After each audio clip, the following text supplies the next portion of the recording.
Hey everybody, I'm Catherine and I am here today with a review for Across the Universe by Beth Revis. So, I got this book when it first came out. I was so excited for this book. And it came out, what, like 3-4 years ago? And for whatever reason, I just was not able to get into the story. I don't know if it was because it kept switching between Amy and Elder or what, but I remember reading this, like, the teaser online of the first chapter of Amy getting frozen, and like chills, total chills up and down my spine, and was just so excited. And then I couldn't get into the actual book. But in the last year or so, I have really gotten into audiobooks. I love listening to them when I'm driving. I love listening to them when I'm trying to fall asleep at night, and they're just awesome. So I figured, you know what, let me try this one on audiobook. Maybe it's a little different. And guys, the audiobook is fantastic. It has a male narrator for Elder and a female narrator for Amy. So the back and forth makes it so easy to follow along. But the narrators are also amazing, and they really give that like extra dimension to the book to make it come alive. So if you haven't heard of or read Across the Universe yet, it's about this girl named Amy and this boy named Elder.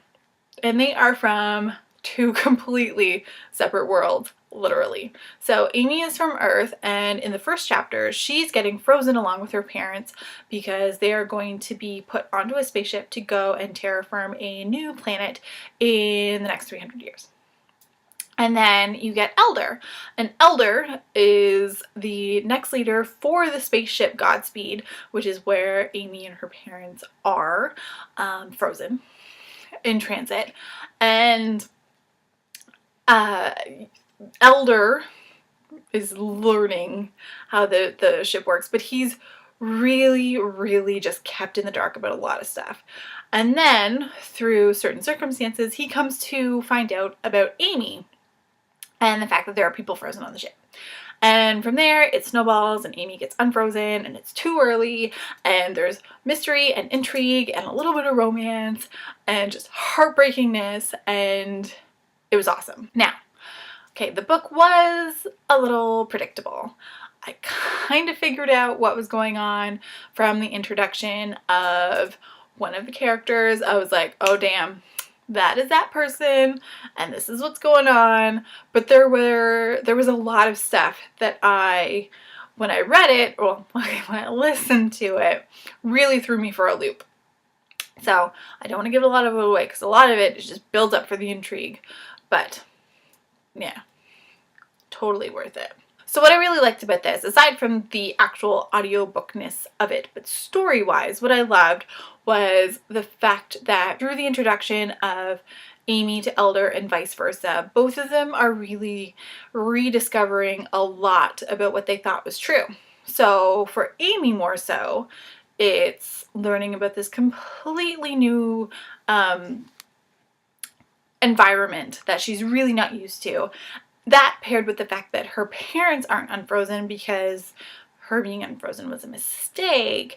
It's this whole set of like tumultuous emotion that, given the fact that Amy's a teenager, is just escalated that much more. And then you get Elder. So Elder thinks that he knows how things are done, and even though he's still learning, he figures he kind of knows, but he really doesn't know. And it's interesting seeing how completely brainwashed he really is.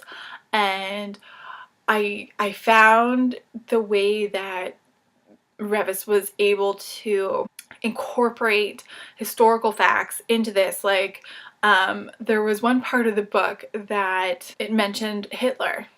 But the way that Hitler was mentioned was in this like completely positive light. And I mean, if you take out the whole Holocaust part, sure, the guy was awesome. But and that's how they kind of seem to like relate to him, is the fact that he was a great leader, not the fact that, you know, he caused mass genocide. So even though a lot of it was predictable and I kind of had it pegged from the beginning, I was really, really intrigued to see kind of like the other side of the story, not so much that had to do with the mystery, but that had to do with, you know, the politics and the philosophy and the theory and all of that stuff. And some of it was really strange. Really strange. And some of it was like, okay, I could understand when you're on a ship for this long that, yeah, that might work. I found it really interesting how the perspective of Elder was so vastly different from that of Amy on stuff like world history. Um, uh, the way that it was written and how it incorporated into the story totally made sense.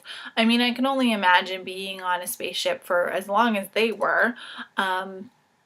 Things would get warped, especially since, I mean, you're looking at a couple centuries at least. Information is going to kind of play a form of telephone if you don't have like source information to garner it from. And the technology that was on the ship, they have these like, basically they're kind of like iPads, only see-through. It would be so easy to manipulate digital information if you don't have like a physical book in front of you to have as a counteract for it. And I thought that was incredibly ingenious of Revis to incorporate into the story the fact that it's a scary thought to think that with the way that things are going digital nowadays, it would be so easy for, you know, 300 years down the road, all of our ancestors to think all of these completely wrong things from how they're doing, like how they actually happened.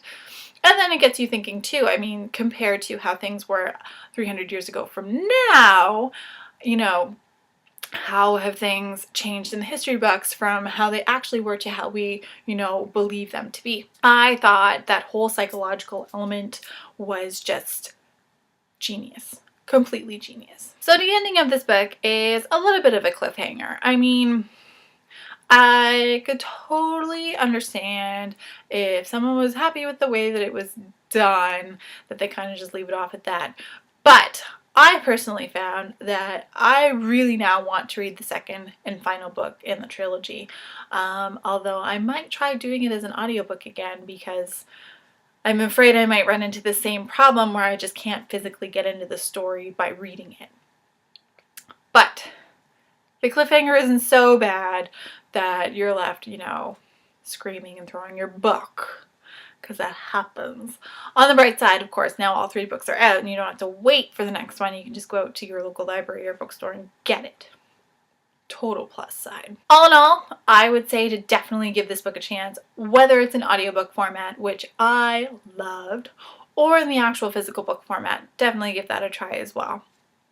So much is going on in this book, and it has so much going on for it that I have a feeling that it's going to appeal to a rather wide audience, since it, you know, encompasses science fiction and actual science and romance and intrigue and mystery and drama and murder and everything is in this book. It seems it's just awesome.